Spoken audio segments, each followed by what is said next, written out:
is called Hegemony Lead Your Class to Victory. This is a Kickstarter game that is finally released and got to our shores. And I say finally made it to our shores. It got here 5 months ago and has been sitting on my shelf of shame all that time. I'm glad you took a moment to because there were a lot of sounds in there. Yep, we all heard it. You should have heard it before this podcast. Seashells by the seashore. Anyway, so this game is when I saw this on Kickstarter as in the beginning of 2022, I immediately backed it because this was one of the most unique games that I had seen in a long time. Now, what it is, Hegemony is a game. It's an asymmetrical card-playing Euro-style kind of game where up to 4 players, and my recommendation is you do need to play this at 4. Yes. All of the players, we are part of a different class of people in a fictional country in the world. So one of us, for example, will be taking on the middle class, one will be the working class, one will be the capitalist class, and one will be playing as the state or the government. Okay? Too real. Yeah. The way in which we all felt that way, definitely. The way in which we all score points is all different. So the working class, for example, they score points by making the working people prosperous. So they need to basically go and they need to send their people out into the world to go to jobs so they can get paid wages from those jobs. And then they spend their wages on like healthcare, education, luxury goods, which in this game are depicted by phones.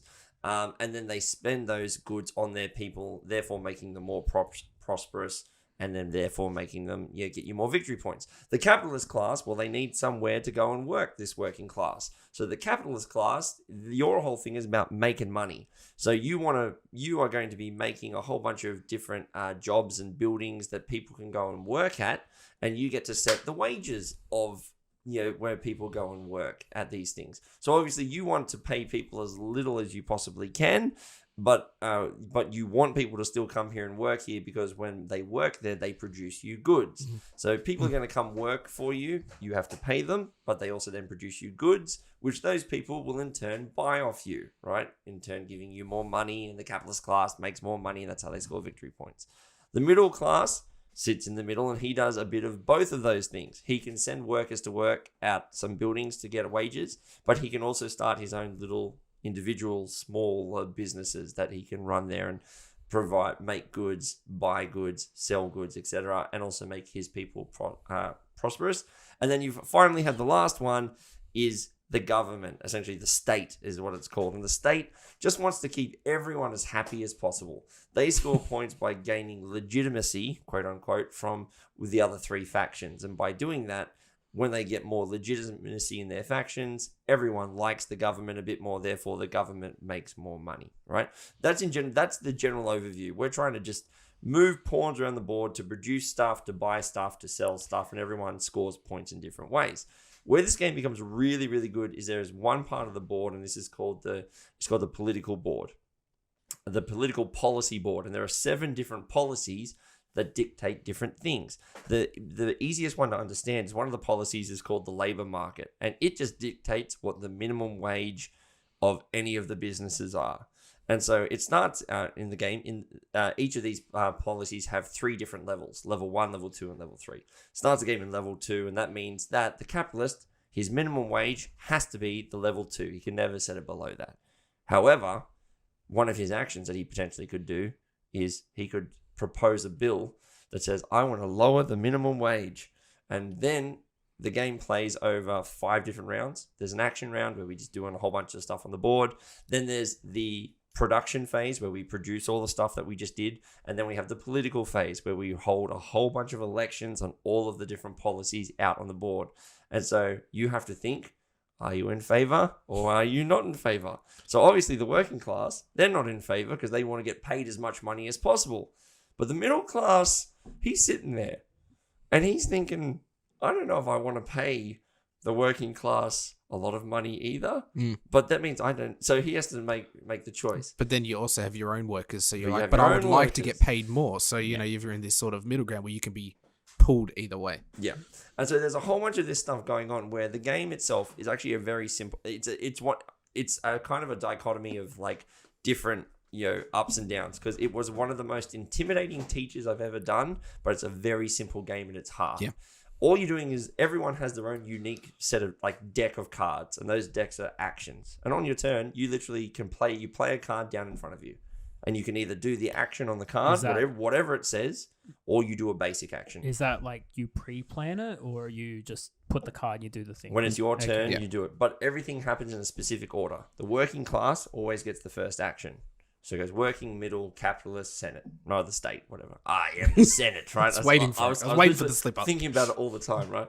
But then in the production phase, the state produces first, then the capitalist, and then because you need to be able to sell goods. So like the working class they have to buy goods because they have to provide food for their population. And if you don't, you get benefits.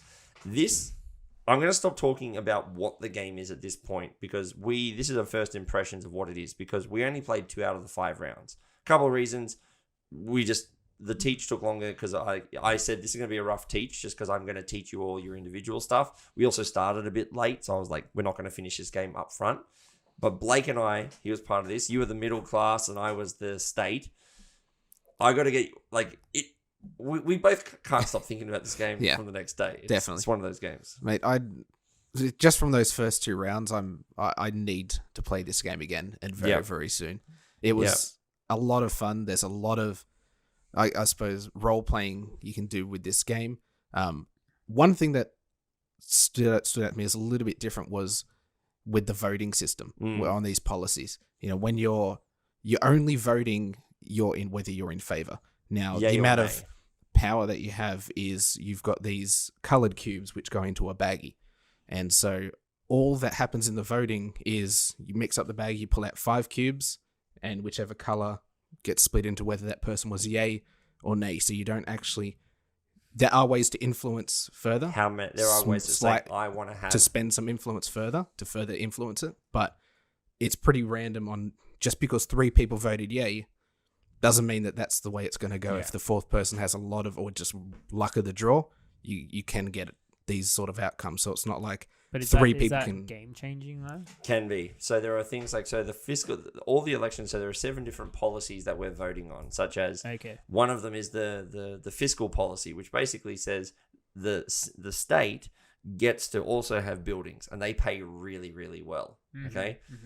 So the capitalist doesn't want the public welfare just building a whole bunch of stuff, and one of the policies is the state can only start with the building with 3, but they can potentially have up to 9 buildings in play. So say the state is clearly running away because of all these buildings they have. Can the other 3 classes gang up and absolutely they can? Okay, cool. They can. Like, we already started doing that, right? We had this moment where we were just like, it felt like Mav, our friend who was playing the capitalist, was just raking in all of this money, and we're like, I literally said, do not vote for that because you're just making it cheaper for him to buy things, and then he's going to sell them to you at a higher rate, making more money, giving him more victory points. Well, I think he already set the tone even earlier than that. His first move of the game was to up the price of food, the most basic necessity which is item, what the working class max. needs, and the middle class both need to feed their populations that they're increasing. And so it's such a really fun game because everything is connected and everything makes sense. That's the thing, because I was thinking with 4 asymmetric classes, like, is this just going to feel like Root where people are on the map and like kind of doing their own thing? It does not feel like that at all because your class, it feels different. Like I will say, so the very first game, it was like the one of obviously from a first impressions is we didn't understand what everyone was trying to achieve and how good it was that how good they were doing. Because there was one moment with Mav the capitalist, he was like, we thought he made so much money. That's just his nickname. But then he had to pay taxes and all the revenue that he made that round. Turns out that we thought he had like $80 in change. Turns out he only had like 32 because he had to pay 50 of it to the taxes, and the taxes feed the state's treasury.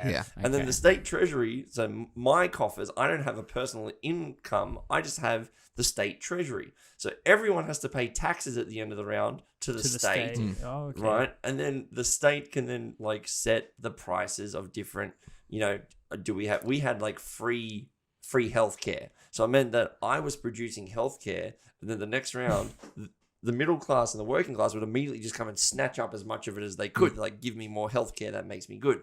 Mav hated it because he wanted to sell education and healthcare, but he couldn't because they were taking it for free, right?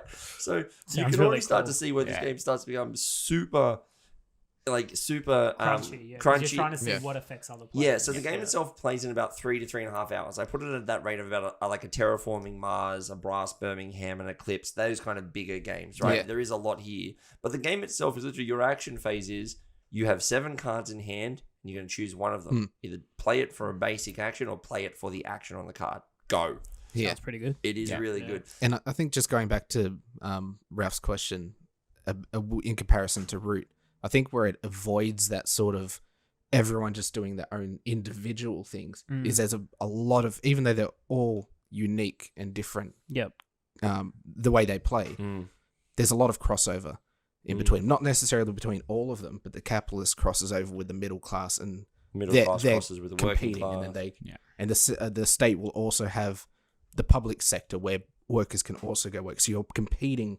The capitalist doesn't just own all of the means of production. He's competing with these other sectors Gotcha. at the same time. So it's sort of people are trying to compete with each other. It avoids that, everyone just playing their own sort of game. And there are things as well, like the working class can go on strike, right? So if the capitalist sets his wages too low for a thing, so he's not paying out as much, the working class can go on strike so he doesn't get any production. Yeah, so I imagine there's ways to counter everything on the Absolutely. board, And, whether or like- not you want to or not. Yeah, is another absolutely. story. And so, like, for example, the capitalist can go, you know what? The public sector has been providing me is providing all of the healthcare. I'm going to sell my healthcare building to get some money for this term because no one needs it. And then that may be a bad thing because maybe all of the healthcare was actually filled up. Yeah. And now the middle class and the working class are fighting over who gets the job at the public hospital, right? Can you bribe people in this game? See, and this is the part we don't know if this kind of makes Okay. sense. We only played 'Cause, 2 rounds, and we're like, it's not the negotiation. We did negotiate, and we had a bit of a negotiation. I said to Mav, the capitalist cast, I said, I will vote yes, so long as you build this thing right away in this next round. And if you don't have my backing for your next bill. I don't care whatever it is. Yeah, because what I love about games like TI or John's Company, you've got these like notes or cards or promises or things other people can cash in on later on. I did feel like that was... This type of game sounds like, I'll scratch my back if you scratch I'll scratch yours if you scratch my back sort of thing. Yeah. A little bit. That's what I definitely thought there was going to be a lot of going into it. But I mean, we did only play the 2 rounds, but it wasn't immediately obvious to us what exactly could be traded back and forth, what was worth it, what was And I think we what also you would could have need offer to get a someone. few more rounds in with the amount of production when we were like, so there's so much more stuff there. Like there's immigration that brings more people onto the board faster or slower. You can sell goods to the export markets. You can import from other markets. You can change the price of health care and all this other stuff, and education, change the price of so much of the other stuff. Like, the UN, the theoretical UN comes in and steps in if the state goes into default and they've, been taking too many loans, right? There's so much of this stuff that goes on, and it was so good. It was really good, and we're just like, we need to finish the run again. The reason why it's such an intimidating teach, though, is because it is so asymmetric, which is the actual game I could teach you in 20 minutes. It's not a hard game to understand, but then I would need to say, this is what your actions are, and here's why you care. But I think also to play the game well, you kind of need an understanding of what everyone does. Absolutely. Exactly right. And so we were in the middle of the game, and Blayke goes, I don't care what happens. At some point, I need to play the state. He was looking at me going, I don't care what the fuck. I need to do what you're doing. This is like a lot of fun. He was enjoying himself, but he's like, and I was like, I want to be the capitalist. I want to go over and start selling stuff and see what happens. So, look, we're looking forward to coming back and telling you how this game is after we've played a full run of this game. But for the moment, this is a huge thumbs up. It is a heavy game, yes, and it is a very an intricate game. But it's a lot of fun. Yeah. It was a lot of fun. I can't wait to get it back to the table. Yeah, me too. I'm looking forward to it. All right.